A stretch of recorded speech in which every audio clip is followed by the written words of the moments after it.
Topic of the hook. Emily's revenge isn't about killing, it's about justice through revenge. This person may seem like a villain or killer, but she's not what you think, because her mission wasn't murder, it was something more creative and personal, revenge. Topic of stakes. Revenge versus death. What happens when revenge replaces justice? Structure of the stakes. If Emily had chosen death instead of revenge, the story would have been over too soon, and the truly guilty might have escaped the consequences they deserved. Topic. Emily's revenge philosophy. Revenge over death. Style. Analytical and reflective. Emphasizes nuance and creativity in Emily's motives. Draws moral distinction between revenge and murder. Topic. Specific emotional regrets. Paul as a character who didn't deserve revenge. Style. Personal opinion layered with empathetic tone. Shows complexity in Emily's decisions. Topic. Consequences for others. Conrad, Victoria, and Daniel's fates. Style. Commentary with a mix of justice satisfaction and emotional ambiguity. Includes critique of character endings and moral judgment. This structure now works as a template you can plug new characters or narratives into, keeping the same emotional rhythm and style. Let me know if you want this turned into a fill-in-the-blank version for Claudia, or if you're ready to give me another script. She wasn't a killer, but her revenge was deadly brilliant. This woman may look like a cold-blooded killer. She's methodical, calculated, unstoppable. But the truth is, she never wanted to kill anyone. Her name was Emily. And while the world saw her as a threat, she was really on a personal mission for justice. Not through violence, but through revenge. And not just any revenge, the kind that's so twisted, so poetic, that it makes you question who the real villain was. You thought this was going to be about death? No. This is a story about control, betrayal, and how revenge, not murder, can be the most powerful weapon of all. Think about it. If Emily had just gone in guns blazing, killed the Graysons, and disappeared, her story would have ended in a headline. A tragic vigilante tale. But she didn't. Because true revenge? That's not about killing someone. It's about making them live through their consequences. It's about exposing the truth, turning their lives upside down, and making sure they lose everything they built on lies. If she hadn't chosen this path, if she had taken the easier route, the people who destroyed her family might have walked free. Again. As they always did. 3. Topic 1. Emily's philosophy on revenge. 4 o'clock. Emily's story was never black and white.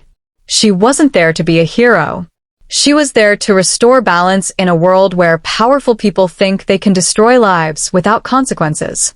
The Graysons were rich, ruthless, and willing to frame an innocent man just to protect their empire. And Emily? She was the only one willing to play by their rules, and still beat them. What made her revenge so entertaining wasn't just the creativity, though trust me, it was masterful. It was the fact that every trap she set, every lie she exposed, had a purpose. She didn't want to destroy them physically. She wanted to unravel them from the inside out. One lie at a time. It wasn't just justice. It was art. 4. Topic 2. The emotional missteps. Paul, 4 to 6 o'clock.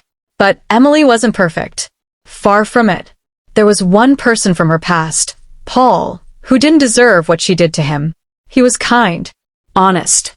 Someone who reminded her of who she used to be before the revenge took over. And yet, he got caught in the storm. Her mistake with Paul was one of the few moments where the mask slipped, where you realized, underneath all the strategy, all the fire, was a woman still haunted by her past. And the pain of realizing she had become something, or someone her younger self wouldn't have recognized. That moment? That was her most human. 5. Topic 3. The fates of Conrad, Victoria, and Daniel, 6 to 8 o'clock. Now, let's talk about the villains.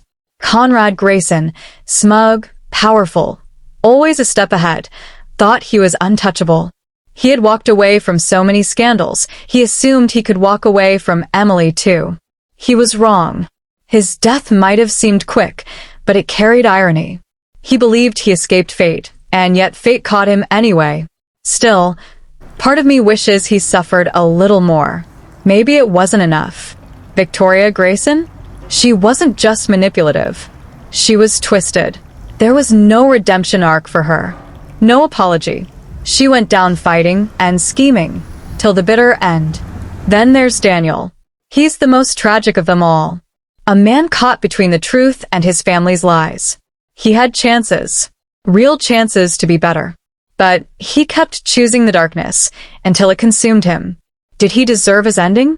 That depends on how much grace you're willing to give a man who always wanted to do right, but never quite had the spine for it. 6. Ending/final opinion, 8 to 10 o'clock. And then the final ending. After all the build-up, the schemes, the broken hearts, it ended in a whisper, not a scream.